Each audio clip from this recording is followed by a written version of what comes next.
سورۃ الدہر کی ابتدائی آیات۔ الحمدللہ وکفی وسلام علی عبادہ الذین اصطفی، خصوصاً علی سید الرسل وخاتم الانبیاء وعلى آلہ واصحابہ الاتقیاء، اما بعد فاعوذ باللہ من الشیطان الرجیم، بسم اللہ الرحمن الرحیم۔ هل أتى على الإنسان حين من الدهر لم يكن شيئا مذكورا، إنا خلقنا الإنسان من نطفة أمشاج نبتليه فجعلناه سميعا بصيرا، إنا هديناه السبيل إما شاكرا وإما كفورا۔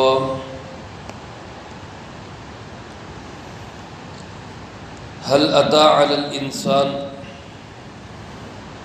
یقیناً آیا ہے انسان پر، حین من الدہر، زمانے کا ایک طویل حصہ، لم یکن شیئا مذکورا، کہ یہ نہیں تھا کوئی ایسی چیز جس کا ذکر کیا جاتا۔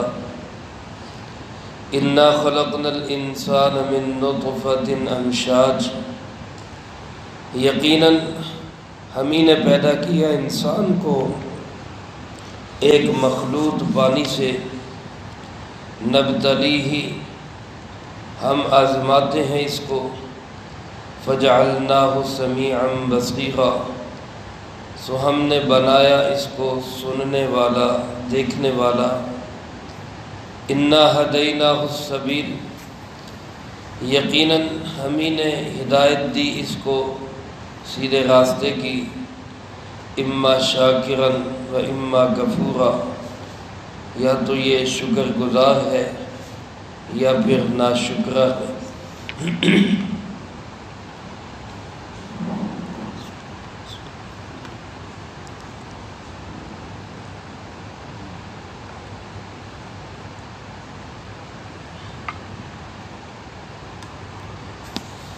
سورۃ مبارکہ کا نام، معروف و مشہور نام سورۃ الدہر ہے۔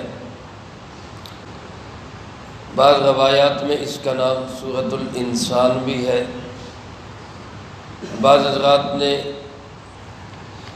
اس کا نام سورۃ امشاج بھی لکھا ہے۔ یہ سب اسی کے الفاظ سے لیے گئے ہیں۔ بعضوں نے بالکل پہلے دو لفظ سورۃ ہل اتا، اس سے بھی اس کو موسوم کیا ہے۔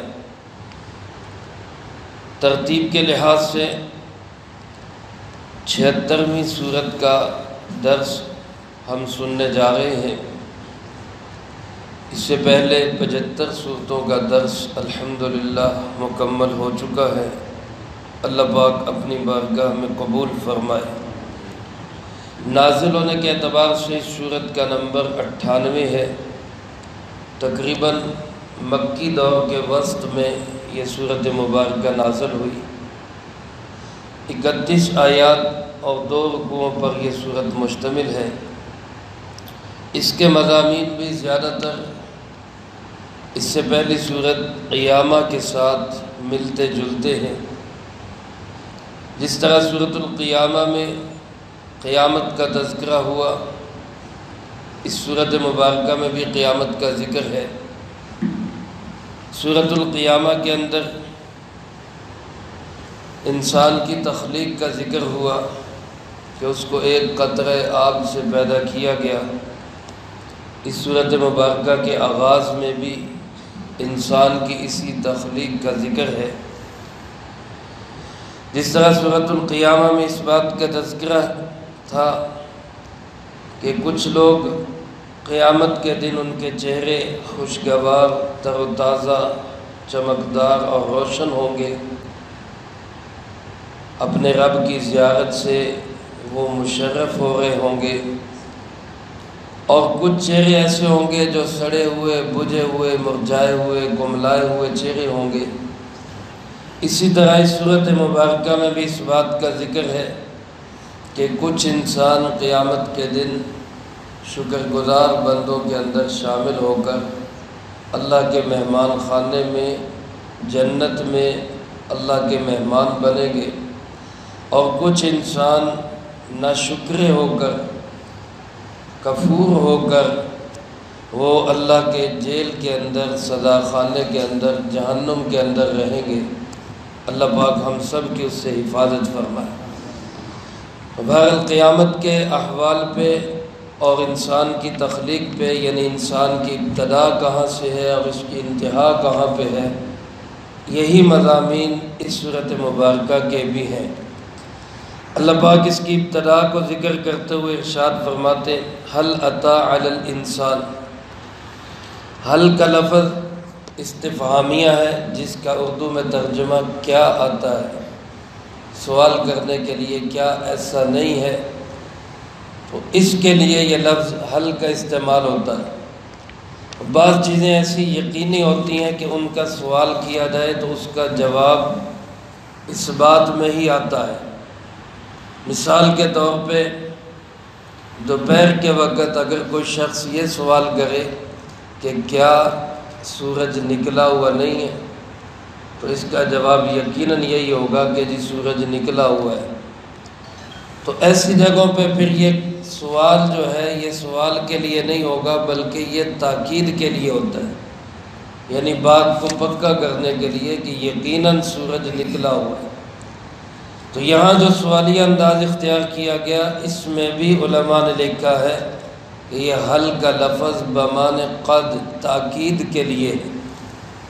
ترجمہ یہ بنے گا کہ یقیناً انسان پہ ایک وقت ایسا آیا ہے، ہر انسان پہ ایک وقت ایسا آیا ہے، اور اس کو فرمایا حین من الدہر، تنوین کے ساتھ۔ اس میں علماء نے لکھا ہے تنوین کا جو یہ دو پیش جو ہیں، یہ فائدہ دیتے ہیں کہ یہ وقت تھوڑا سا نہیں آیا، طویل وقت آیا، لمبا وقت آیا۔ کس چیز کا؟ کہ اس انسان کا کوئی قابل ذکر نام ہی نہیں تھا، ہر انسان پہ یہ وقت آیا۔ بعض حضرات فرماتے ہیں کہ یہ وقت انسان کی پیدائش سے پہلے کا سارا وقت، کہ ہر انسان پہ ایسا ہی گزرا ہے۔ اب مثال کے طور پہ ہم میں سے کوئی 40 سال کا ہے، کوئی 30 سال کا ہے، کوئی 20 سال کا ہے، کوئی 50 سال کا ہے، تو وہ اپنی عمر سے 1 سال پہلے ذرا سوچے کہ وہ کہاں تھا، کہاں اس کا ذکر تھا، کیا اس کا نام تھا، دنیا اس کو کس عنوان سے جانتی تھی۔ تو یقیناً ہر انسان یہ سمجھ جائے گا کہ میرا تو کوئی نام و نشان ہی نہیں تھا، مجھے تو کوئی جانتا ہی نہیں تھا۔ پھر ایک بعض حضرات فرماتے ہیں کہ اس سے مراد وہ وقت ہے کہ جب یہ انسان شکم مادر میں ایک قطرہ آب کی شکل میں منتقل ہوا۔ اب وہاں پہ 9 ماہ ہر انسان پہ تقریباً گزرے ہیں کم و بیش، کہ جس میں انسان کا کوئی قابل ذکر نام ہی نہیں تھا، کوئی عنوان ہی نہیں تھا۔ آج چاہے کوئی پولیس افسر ہے، چاہے کوئی فوج کا افسر ہے، چاہے کوئی وزیر ہے، چاہے کوئی مشیر ہے، کوئی چاہے تاجر ہے، کوئی صنعت کار ہے، کوئی بہت بڑا مالدار ہے، کوئی بہت بڑا عالم شیخ الحدیث ہے، لیکن ہر انسان اس عرصے سے اور اس وقت سے گزرا ہے کہ اس کا کوئی قابل ذکر نام ہی نہیں تھا۔ کیا تھا جی؟ قطرہ آب تھا، پھر نطفہ بنا، پھر علقہ بنا، پھر مضغہ بنا، ایک مختلف مراحل سے گزرتے گزرتے ثم خلقنا النطفة علقة فخلقنا العلقة مضغة فخلقنا المضغة عظاما فكسونا العظام لحما ثم انشأناه خلقا آخر فتبارك الله احسن الخالقین۔ اللہ بڑی برکتوں والا جو بڑا بہترین پیدا کرنے والا، اس سارے مراحل سے گزار کے اللہ پاک نے اس انسان کو بنایا۔ اللہ پاک فرماتے ہیں انسان ذرا سوچ تو صحیح، یقیناً ایک وقت تیرے اوپر ایسا آیا ہے کہ تیرا کوئی قابل ذکر نام ہی نہیں تھا، تو تذکرے کے بھی قابل نہیں تھا، تو اس قابل بھی نہیں تھا کہ تیرا نام لیا جاتا۔ تو ہم نے کیا کیا؟ فرمایا انا خلقنا الانسان، ہم نے اس انسان کو بنایا، ہم نے اس انسان کو پیدا کیا۔ اپنی ابتدا پہ غور کر ذرا، تکبر کس چیز کا ہے، اکڑ کس چیز کی ہے، پھون پھاں تیرے اندر کس چیز کی، اتنا اپنے آپ کو دلیر سمجھتا ہے کہ تو رب سے بھی متھا لگا لیتا ہے، اللہ کے بھی مقابلے میں آ جاتا ہے۔ اپنی حیثیت پہ تو غور کر، تو چیز کیا ہے؟ تجھے ہم نے پیدا کیا انسان، اور پیدا بھی کس چیز سے کیا؟ فرمایا من نطفۃ امشاج، ایک ملے جلے پانی کے ساتھ۔ امشاج علماء فرماتے ہیں مشیج یا مشج کی جمع ہے، جس کا معنی مخلوط پانی۔ بعض حضرات نے تو فرمایا اس مخلوط سے مراد مرد اور عورت کا پانی، نر اور مادے کے پانی کے ملاپ سے انسان کی پیدائش ہوتی۔ اور بعض حضرات فرماتے کہ ملے جلے پانی سے مراد اس پانی میں وہ عناصر اربع، آگ، پانی، ہوا اور مٹی مشہور جو انسان کی تخلیق میں موجود ہے، کہ اس انسان کے اندر آگ بھی ہے، پانی بھی ہے، مٹی بھی ہے، ہوا بھی ہے۔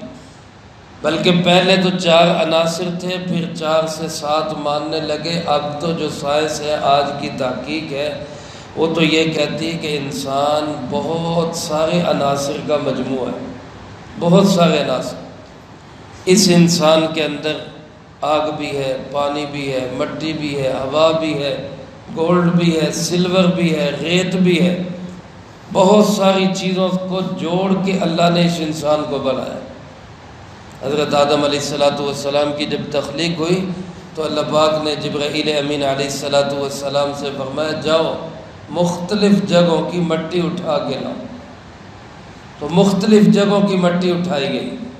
اس لیے علماء لکھتے ہیں کہ اس انسان کے اندر سختی بھی ہے، کیونکہ بعض جگہوں کی مٹی سخت ہے۔ اس انسان کے اندر نرمی بھی ہے، کیونکہ بعض جگہوں کی مٹی نرم ہے۔ کہیں سرخ انسان ہے، کہیں کالے انسان ہے، کہیں انسان جو ہے وہ چھوٹے قد کے، کہیں انسان بڑے قد کے۔ یہ مختلف المزاج انسان جو ہے، یہ مختلف مٹیوں مٹیریل سے بنائے گئے انسان کی نشانی۔ اسی میں اشارہ ہے اس بات کی طرف بھی امشاج میں کہ انسان جس طرح تو مخلوط ہے، کئی چیزوں کا مجموعہ ہے، گندم بھی تیرے اندر، غلہ بھی تیرے اندر، اناج بھی تیرے اندر، مٹیریل بھی تیرے اندر، ریت بھی تیرے اندر، گولڈ سلور بھی تیرے اندر، دنیا کی جتنی باہر کی چیزیں ہیں وہ تقریباً ساری تیرے اندر۔ تو جس طرح میں نے تجھے ان ساری چیزوں سے جوڑ جوڑ کے بنایا ہے، تو دوبارہ بکھیر کے میں پھر تجھے دوبارہ بنا دوں۔ جو لوگ کہتے ہیں نا بکھرے ہوئے انسان کو کیسے اللہ دوبارہ زندہ کرے گا، ہڈیاں اور بوسیدہ بھرے انسان کو کیسے اللہ دوبارہ زندہ کرے گا؟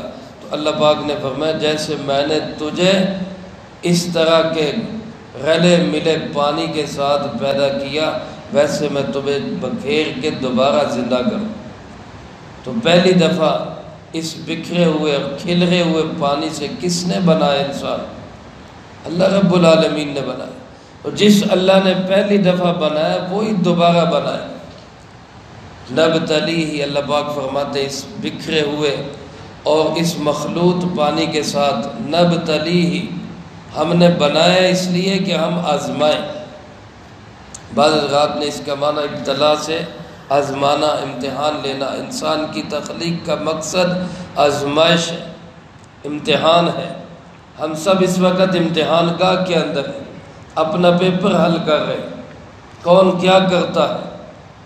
اور حضرت شاہ صاحب نے نبتلیہ کا معنی کیا ہے پلٹیاں دے دے کے، یعنی جس طرح کسی چیز کو پکایا جاتا ہے تو اس کو پلٹیاں دی جاتی ہیں کہ سڑ نہ جائے، سیک صحیح لگ جائے۔ اللہ پاک فرماتے ہیں ہم نے انسان تجھے پلٹیاں دے دے کر بنایا، نطفہ، علقہ، مضغہ، عظامہ، مختلف مراحل سے گزار کے کہ صحیح انسان، مضبوط انسان، پورے اعضاء والا انسان۔ چھوٹا بچہ پیدا ہوتا ہے، اس کی ذرا تخلیق پہ غور تو کرے، کیسے اللہ پاک ایک چھوٹی سی جگہ کے اندر رکھ کے اس انسان کو کامل اور اکمل انسان بنا کے بھیج دی۔ ہر چیز اس کی پوری، اس کے ہاتھ کے اعضاء، اس کی انگلیاں پوری، اس کے فنگر پرنٹس پورے، انسان کی ایک ایک چیز کو، نوک پلک کو جوڑ جوڑ کے اللہ پاک کیسا خوبصورت انسان پلٹیاں دے دے کر اللہ پاک فرماتے فَجَعَلْنَاهُ سَمِيعًا بَصِيرًا، انسان کو ہم نے سننے والا، دیکھنے والا بنا دیا۔ کہاں تو بے جان نطفہ تھا، ایک قطرہ آب تھا جو باعث تقذر اور باعث گھن تھا، کسی کے کپڑوں کو لگ جائے تو اس کو اچھا نہ لگے، جسم کو لگ جائے تو اس کو اچھا نہ لگے، اور کہاں اس کو پکا پکا کے پلٹیاں دے دے کر ایک خوبصورت جیتا جاگتا انسان بنا دیا، جس سے ہر ایک محبت کرتا ہے، ہر ایک اس پہ فریبتا ہے۔ یہ انسان کو کامل اور سننے والا اور دیکھنے والا اور عقل مند، سمجھدار اور زیرک اور دانا بینا بنانے والا کون ہے؟ اللہ رب العالمین۔ فرمایا اپنی تخلیق پہ تو انسان ذرا غور کر، تیری حقیقت کیا ہے؟ بنانے کے بعد پھر اللہ پاک فرماتے ہم نے اِنَّا هَدَيْنَاهُ السَّبِيلَ، ہم ہی نے اس انسان کو راستے کی ہدایت دی، سیدھا راستہ بھی ہم نے سجایا، بتا بھی دیا، دکھا بھی دیا، قدرت کی نشانیاں بھی واضح کر دی، اپنے نبی، پیغمبر اور اپنی محبوب اور برگزیدہ ہستیاں انبیاء علیہم السلام بھی بھیج دیے کہ جاؤ جا کے اس کو سیدھا راستہ دکھاؤ۔ لیکن فرمایا پھر انسان دو حصوں میں تقسیم ہو گیا، اما شاکرن و اما کفورا۔ کچھ انسان تو شاکر بنے، شکر گزار، اللہ کا ہر حال میں شکر کرنے والے، اور شکر کا پہلا درجہ کیا ہے کہ انسان اللہ کو مانے، اللہ پہ ایمان لائے، اللہ کے محبوب جناب محمد کریم صلی اللہ علیہ وسلم کو مانے، فرشتوں کو مانے، کتابوں پہ ایمان رکھے، آخرت پہ ایمان رکھے۔ یہ شکر ہے سارا۔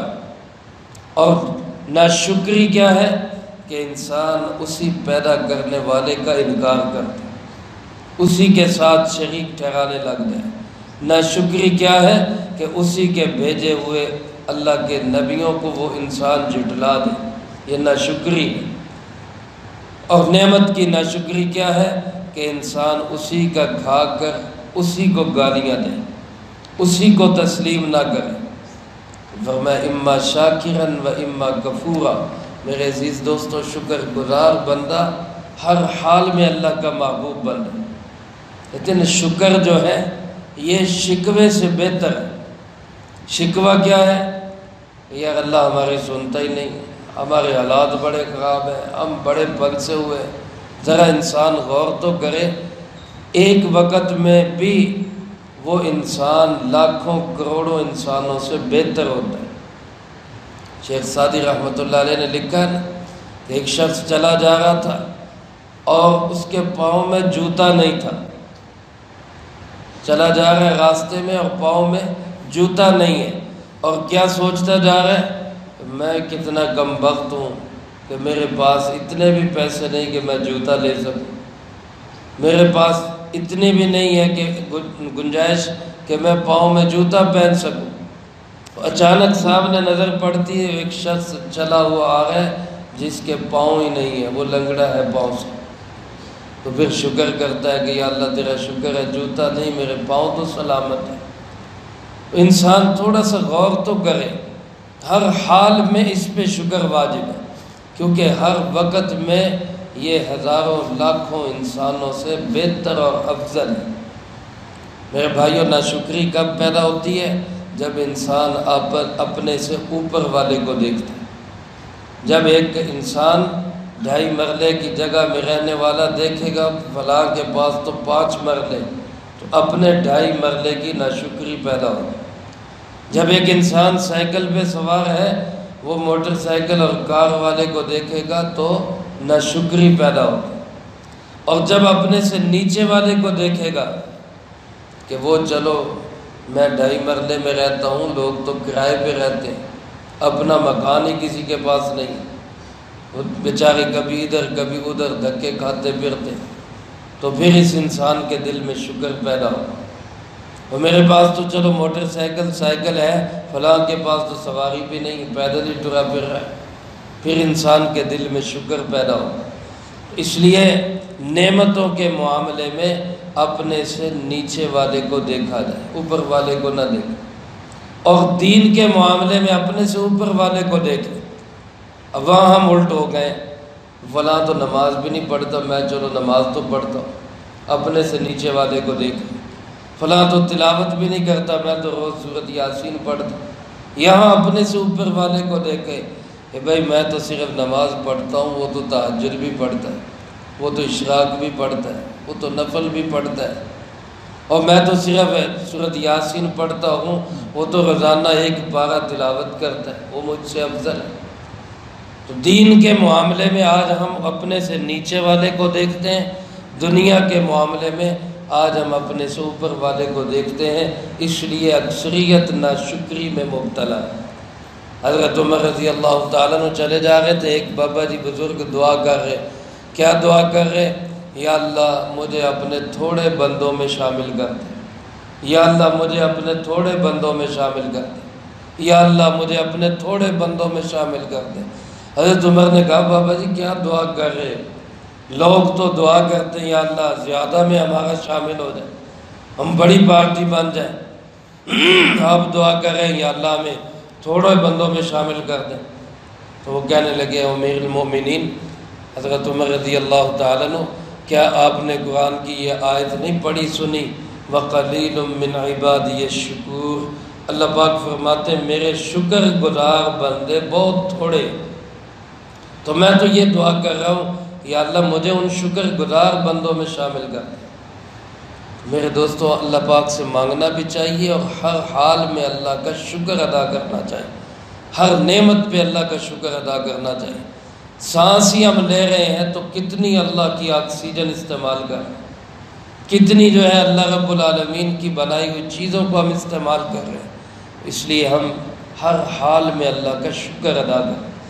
اور سب سے بڑی ناشکری اللہ کی نعمتیں استعمال کر کے اس کی ناقدری کرنا، اللہ کی نعمتوں کو استعمال کر کے کھا کے پی کے سانس لے کے جی کے اس کی زمین پہ رہ کے اس کے آسمان کے نیچے زندہ رہ کے اسی کی مخالفت کرنا، اسی کے ساتھ ٹکر لینا، اسی کے دین کو پیچھے ہٹانا، اس کے بھیجے ہوئے قرآن کریم کے نظام کو پیچھے ہٹانا، یہ سب سے بڑی ناشکری ہے۔ اللہ پاک فرماتے ہم نے انسان کو راستے کی ہدایت بھی دی، لیکن پھر بھی کچھ شکر گزار بنے، کچھ ناشکرے بنے۔ آج بھی آپ دیکھ لیں دنیا کی اکثریت وہ ناشکرے لوگوں کی ہے۔ پوری دنیا کی آبادی میں 1 ارب 1.25 ارب کے قریب مسلمان ہیں، اور مسلمانوں کی حقیقت کیا ہے وہ بھی آپ حضرات کے سامنے ہے۔ چلو برائے نام شکر گزار ہے اکثریت، تو پھر بھی آج بھی ناشکری ہے، اللہ کے کتنے دور ہے اللہ سے، کتنے اللہ رب العالمین کی نعمتوں کھا کر بھی اللہ کے دین کے مخالف ہیں۔ تو میرے عزیز دوستو اللہ کا شکر بھی ادا کرے، اللہ نے ہمیں نعمت ایمان دی ہے، روزانہ 2 نفل شکرانے کے پڑھنے چاہیے، جسمانی تندرستی، اللہ پاک نے ظاہری باطنی نعمتیں، مال کی نعمت، اولاد کی نعمت، ماں باپ ہیں تو ماں باپ ایک نعمت، اور پھر اس کے علاوہ کتنی بے شمار نعمتیں، اور سب سے بڑھ کر نعمت علم اور نعمت ایمان سے اللہ نے ہمیں سرفراز کیا ہے۔ ان نعمتوں پہ روزانہ 2 نفل پڑھ کے اللہ کا شکر ادا کرنا چاہیے۔ اللہ مجھے آپ کو سب کو شکر گزار بندوں میں شامل فرمائے۔ آگے اللہ پاک نے ان کا انجام ذکر کیا ہے کہ جو ناشکرے ہوں گے ان کا انجام کیا ہوگا، جو شکر گزار ہوں گے ان کا بہترین اور خوبصورت اعزاز وہ کیا ہوگا، اس کا تذکرہ انشاءاللہ اگلی فرصت میں ہوگا۔ اللہ پاک سے دعا ہے اللہ مجھے آپ کو سب کو قرآن و سنت کی صحیح سمجھ نصیب فرمائے، جو کہا سنا اس کو زندگی میں لا کے دوسروں تک پہنچانے کی توفیق عطا فرمائے۔ اللہم انت السلام و منک السلام، تبارک ربنا و تعالیت یا ذا الجلال والاکرام۔ اللہم اعنا علی ذکرک و شکرک و حسن عبادتک۔ اللہم احسن عاقبتنا فی الامور کلها واجرنا من خزی الدنیا وعذاب الآخرہ۔ اللہم باقیتا کباقیت الولید، اللہم استر عوراتنا وآمن روعاتنا۔ اللہم انا نجعلک فی نحورہم ونعوذ بک من شرورہم۔ اللہم اکفنا بحلالک عن حرامک واغننا بفضلک عمن سواک۔ اللہم اکفنا کل مہم من حیث شئت ومن این شئت۔ رب اغفر وارحم وانت خیر الراحمین۔ رب ارحم